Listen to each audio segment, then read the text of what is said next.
Grealish, De Bruyne, Grealish, Gundogan hits the post. This opening goal just will not arrive.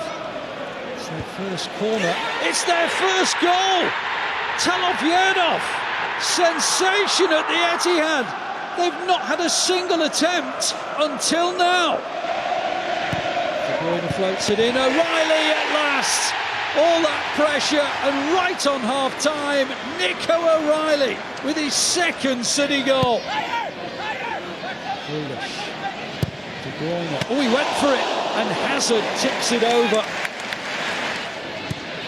And it's variety on the corner. Grealish puts it in. Haaland, good save. Bernardo Silva won't go in. Foden, O'Reilly at last.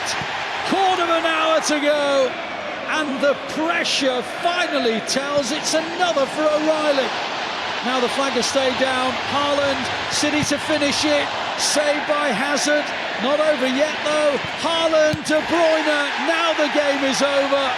All the City pressure. 25, 26 attempts, and they finally got themselves over the line and into the quarterfinals.